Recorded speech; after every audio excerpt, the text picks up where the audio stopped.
السلام عليكم ورحمة الله وبركاته.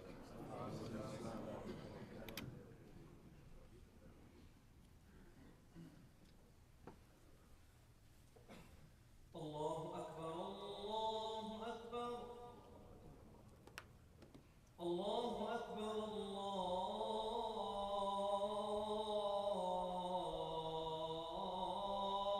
الله أكبر. أشهد أن لا إله إلا الله.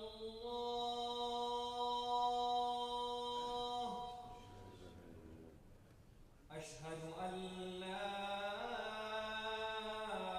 إله إلا الله.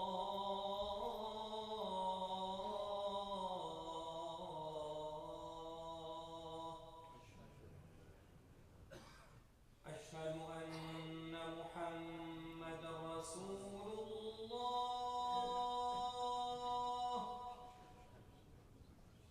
أشهد أن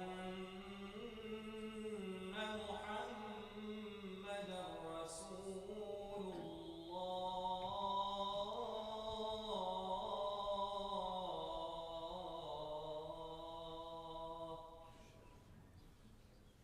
حي على الصلاة.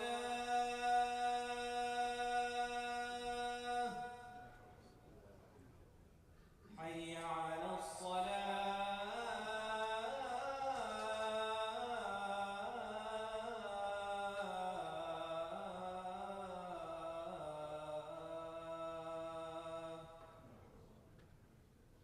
حي على الفلاح.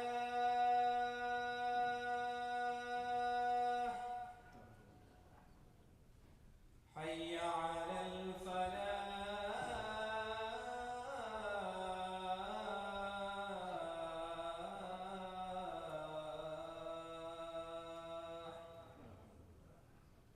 الله أكبر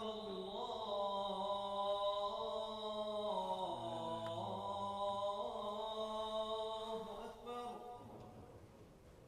لا إله إلا الله.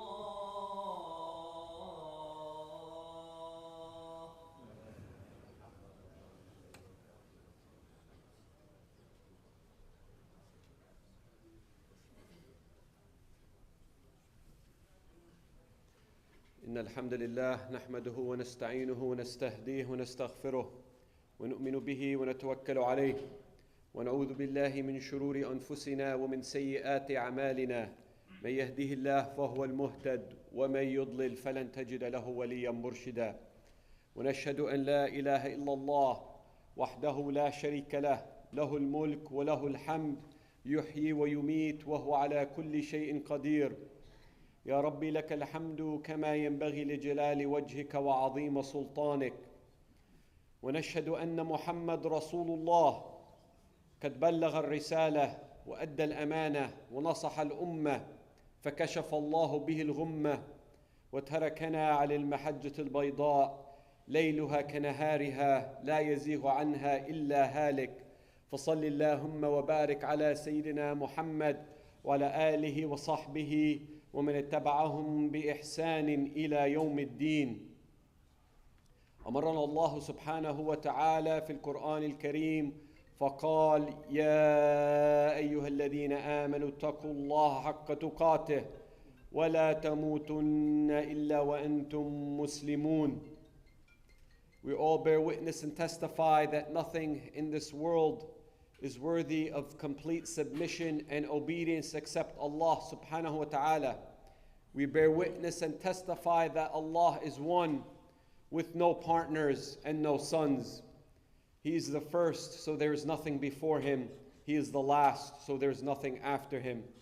And may Allah send His peace and blessings upon the Prophet Muhammad sallallahu alayhi wasallam, who was sent as a Khatim al-Nabiyyin, seal of the prophets and messengers, so there will be no more prophets or messengers after him, and sent as a rahmatan lil alameen, sent as a mercy to all of the worlds, jinn and mankind, animals and Muslims, non-Muslims. He was sent as a mercy to all of the worlds. فَصَلِّ اللَّهُمَّ وَبَارِكْ عَلَيْهِ.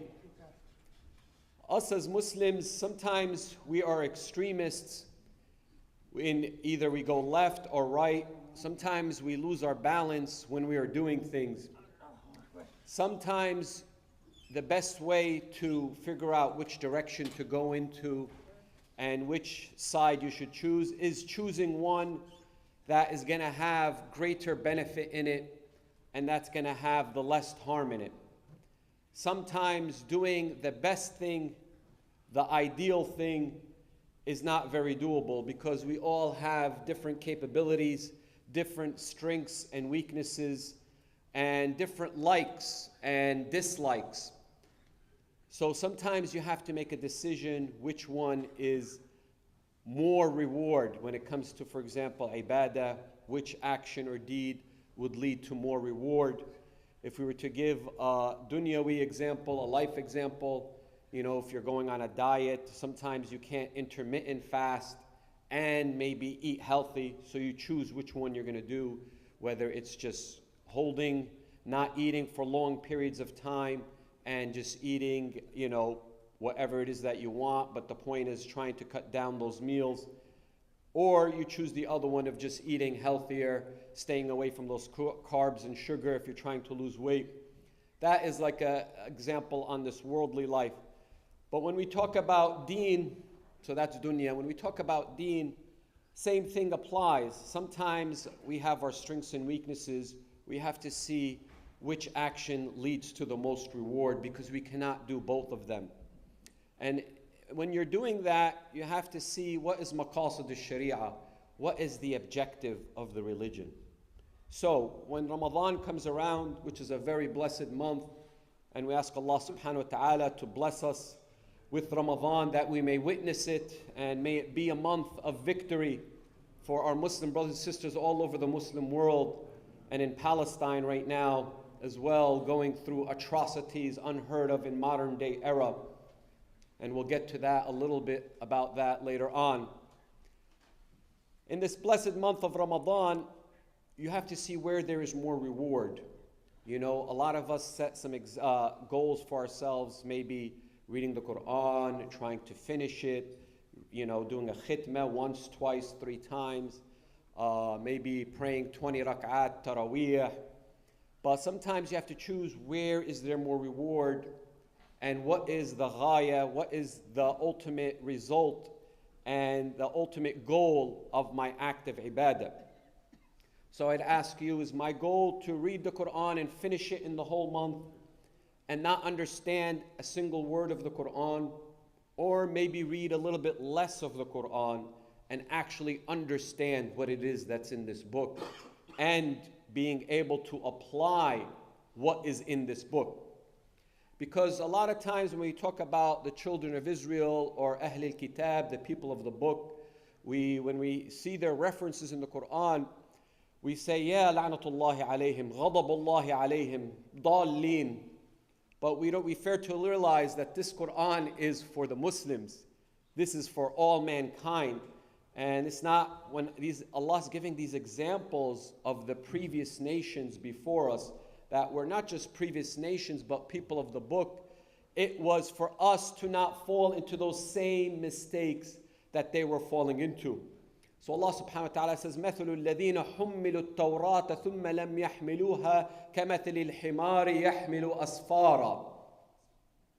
That the example of the people before you that were given the book, the Torah, but it was just like a donkey carrying books. They didn't apply anything that was in the book, nor did they have that much knowledge of what was in that book. So this is a warning sign for us that maybe sometimes we cannot finish the Quran a bunch of times in Ramadan, and our goal is to ikhtim al-Quran and finish the Quran. Maybe our goal is to understand what it is that's in this Quran. And with that, sometimes I have to slow down. And if I'm going to slow down, then maybe I'm not going to get to finish the Quran.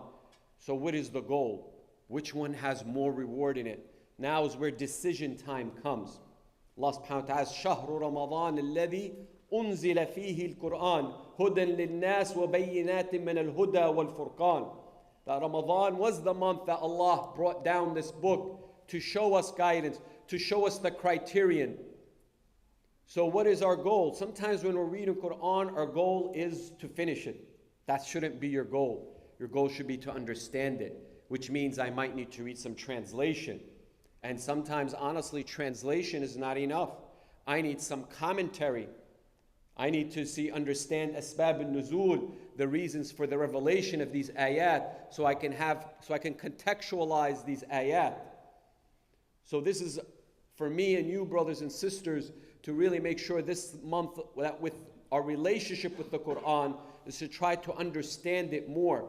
I mean, sometimes I see, barakallahu fihim, when I come to the masjid, see elderly brothers, mashallah, reading the Quran, and it's like they probably have been reading the Quran for 70, 80 years and passed by the same ayat, and they've done thousands of khitmas, but do they understand simple words in the Quran?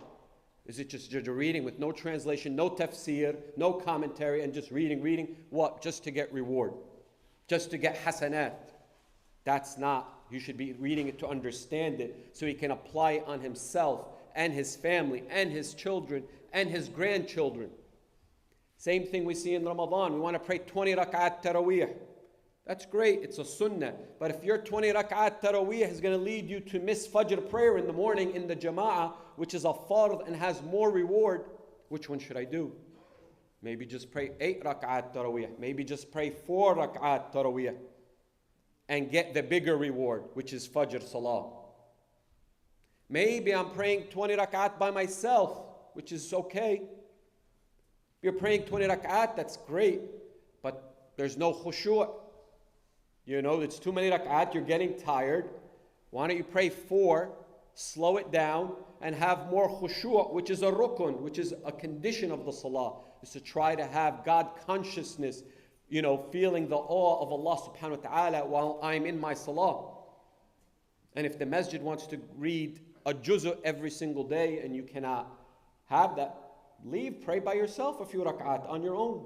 You did your fard, jama'ah, and isha, and you could pray on your own. You could even get up for tahajjud before fajr and pray 4 rak'at, which that is a very holy time. That last third of the night is a very holy time for us. Might be better than praying till midnight. So sometimes us as humans and as individuals, we cannot do all of it. We cannot pray 20 rak'at and have khushu' and finish the Quran. So you have to sometimes pick and choose which one is best for me, which one is the more reward for me. وَكَذَلِكَ جَعَلْنَاكُمْ أُمَّةً وَسَطًا لِتَكُونُوا الشُّهَدَاءَ عَلَى النَّاسِ وَيَكُونَ الرَّسُولُ عَلَيْكُمْ شَهِيدًا. That we made you a ummatan, a nation that is wasata. What does wasata mean? Wasata, Arabic words have trilateral and bilateral meanings, and somehow they're all connected with each other. So we say wasatu shay is the middle of something, the center of something. Wasatul ghurfa, the middle of the room. So we are the middle nation. Wasata could also mean moderate. You have a very well balanced ummah. Wasata, when they talked about the Prophet Muhammad sallallahu alayhi wasallam, they said, Kana awsatuhum nasaba. He was from the best lineage. So also wasata means the best. It means akhyar u a'dal, the most balanced and the actual best. So we are that best nation, but because we are the most balanced nation. So sometimes you need to find that balance in your life, because you cannot be in 10 different directions. And sometimes that means choosing. Where is the most reward? Where is the most return? If I'm going to do act of obedience to please Allah subhanahu wa ta'ala, which is the best act? If I'm going to do an act of obedience to Allah subhanahu wa ta'ala, I want to make sure I try my best to have a great niyyah and it gets accepted. If I'm giving charity, I want it to be sincerely for Allah where it gets accepted. لا تبطلوا صدقاتكم بالمن والأذى. Do not nullify your charity, your sadaqah by boasting about it and even harm. So we as a ummah, Allah subhanahu wa ta'ala teaches us to be that best nation where we have to have that God consciousness and understand the objectives of Sharia. Giving that sadaqah and boasting about it, making that person that you're helping out feel bad about it. Don't nullify your good deed. You know, even when it comes to Palestine, we're not going to go into too much detail, but we see our brothers and sisters in Palestine putting their lives on the line, fighting this Zionist entity that been fighting for over 75 years now. And you have a sheikh getting on YouTube or on a news station, and the first question they're asked is to condemn Muslims that are fighting and putting their lives on the line, whether it be in Gaza or the West Bank or Jerusalem. And this Muslim sheikh will fall right into their trap. Yeah, I condemn it. You condemn? We are occupied people. If somebody takes over your house, kills your family, and leaves you the basement or closet to live in, and then you want to fight back and get your house back, that's terrorism, and I need to be condemned. And then this so-called sheikh or so-called famous sheikh, yeah, that's the first thing he says, we condemn. You fall right into their trap. When it is the Israeli occupation, that's the one that needs to be condemned. And honestly, I would probably condemn you as well, Mr. Sheikh, that you don't know nothing about what you're talking about. You have no idea what's going on the ground in Palestine. These people's toenail is worth all of you because they put their life on the line. And Allah subhanahu wa ta'ala tells us in the Quran, أَمْ حَسِبْتُمْ أَن تَدْخُلُوا الْجَنَّةِ وَلَمَّا يَعْلِمِ اللَّهُ الَّذِينَ جَاهَدُوا مِنْكُمْ وَيَعْلَمَ الصَّابِرِينَ. Do you think that you are going to go into Jannah when Allah knows who struggled in His cause and knows who stood steadfast? So what I would tell that sheikh is to just sit this one out. We are extremists, right? We don't know how to do both. You're going to get up on this big station. You don't want to lose your viewers. Sit down. Don't say a word is better. Don't even do the interview. Don't talk about how bad Israel is and how crazy they are. If you're going to get up there and put down people that are struggling in the path of Allah, risking everything. You are not at that level. Sitting home in your comfortable home, sit down and be quiet is much better, right? Honestly, just sit down because we can't do both. You can't get up there and say good stuff. You're scared to lose your job. You're scared to lose your viewers. You're scared to get criticized. You're scared to even be harmed and attacked. So just sit down is better. And one other example we'll give as well. Same thing. Subhanallah ta'ala, you know, the LGBTQ community is considered as a minority. They try to make their cause like a minority cause, like the African American, Hispanic cause here in the US, and the Muslims. So for me, if you want to come to my rally for Palestine, or if there's a Muslim ban a few years ago under the Trump administration, and stand with me, great, excellent, thank you. But I don't need to stand for you at your LGBTQ rally. This is against my religion. Thank you for standing with me. Thank you for speaking the haqq, the truth. But I'm not going to get on this minbar or at an event or at a rally and say, yes, we stand with all minorities, Muslims, Palestinians, African Americans, police, brutality, and LGBT. I'm sorry. This is not, you're not a race, you're an ideology. That's like me saying I stand for people who want to drink alcohol and do drugs all day and weed all day. So in that case, choose, pick a side. You know what? Sit this rally out, sit this event out. Because if you're going to sit there and say you stand in solidarity with all these minorities and oppressed people, and have to throw in a little bit of LGBT. Just sit this one out is better for you. Or don't mention it at all. If people stand for a cause, they stand for the cause. That cause is not transactional. That's the cause you stand for because it's a just cause that you believe in. And this is clearly goes against our fundamentals of our religion. So at that point, that Muslim should just sit that one out, choose. Where is there less harm?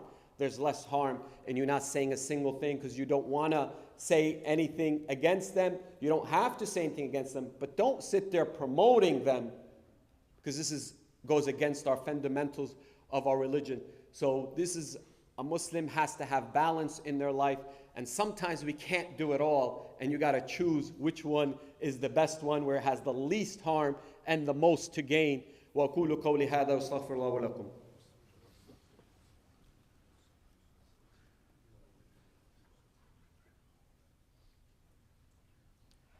Bismillah wa salatu wa salam ala Rasulillah. I was asked to be a guest khatib here. I'm part of American Muslims for Palestine. If you want to learn how you can be more involved for Palestine, go to ampalestine.org. American Muslims. So ampalestine.org. We have a lot of actions of how we can be more involved and help our brothers and sisters. We can't say we're 6,000 miles away and we can't do nothing. No, you can do something. Because this is America and Biden's war as well. And we are one of the organizations that's really working very hard on an actual plan of how we can help our brothers and sisters, whether it's just educating the general public about Palestine, whether it's reaching out to our politicians and demand they have a more balanced approach. We even gave birth to actually a 401c4, which is for-profit that can endorse candidates that stand with Palestine. So that's called Americans for Justice in Palestine, AJPaction.org. So there's a lot of things we can do here in the U.S., speaking the haqq, the kalimat haqq, reaching out to the people of power, whether it's holding rallies, holding events to educate, because a lot of people do not know their history. Teaching them the history didn't start on October 7, over 75 years, and even before the Israeli occupation, you had the English or British mandate on Palestine, and even before that, splitting up the whole Mideast and Southeast with Sykes-Picot. A lot of information there, and really more activism, how you can be more involved, ampalestine.org. And we have our social media as well, American Muslims for Palestine, New Jersey chapter, Instagram for New Jersey to see more actions, plenty of actions. I'm actually going to one right after this khutbah. But today I came on behalf of African Relief. It's an organization that works specifically in Africa. This is a continent that's very neglected. So it's African Relief.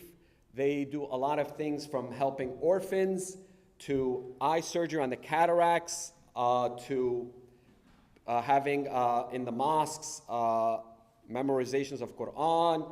And we have also clinics. We also have here basically a basket that's $100 that will feed them for 1 month in Africa. And even sponsoring an orphan is $50. I know they don't do any public fundraisers here, and we do have the table to give of what Allah has given you to support this great cause, African Relief. The table's outside. You can get more information and give from what Allah has given you, and that's how your ajr and your reward and that money will be returned to you, but Allah subhanahu wa ta'ala will multiply it for you. اللهم اغفر لنا ذنوبنا وإسرافنا في أمرنا اللهم اهدنا واهد بنا اللهم اجعل القرآن الكريم ربيع قلوبنا ونور أبصارنا وجلاء همومنا وغمومنا اللهم ذكرنا منه ما نسينا وعلمنا منه ما جهلنا اللهم آت نفوسنا تقواها وزكها أنت خير من زكاها أنت وليها ومولاها اللهم آتنا نفسا مطمئنة تؤمن بلقائك وترضى بقضائك وتخشاك حق خشيتك اللهم نسألك من خير ما سأل منه نبيك وعبدك محمد صلى الله عليه وسلم ونعوذ بك من شر ما استعاذ منه نبيك وعبدك محمد صلى الله عليه وسلم اللهم نسألك الجنة وما قرب إليها من قول وعمل ونعوذ بك من النار وما قرب إليها من قول وعمل اللهم أرنا الحق حقا وارزقنا اتباعه، وأرنا الشر شرا وارزقنا اجتنابه. اللهم انصر المجاهدين في كل مكان. اللهم حرر مسجد الأقصى. اللهم حرر أسرانا التي في السجون بظلم يا أرحم الراحمين. اللهم كن عونا لإخوان المسلمين في كل مكان، في ويغر، في كشمير، في بورما، في اليمن، في ليبيا، في لبنان، في كل مكان يا أرحم الراحمين. اللهم استعملنا ولا تستبدلنا. اللهم ارزقنا الإخلاص في القول والعمل. اللهم تقبل منا يا أرحم الراحمين. وآخر دعوانا الحمد لله رب العالمين. وقم الصلاة إن الصلاة تنهى الفحشاء والمنكر، وذكر الله أكبر، والله يعلم ما تصنعون.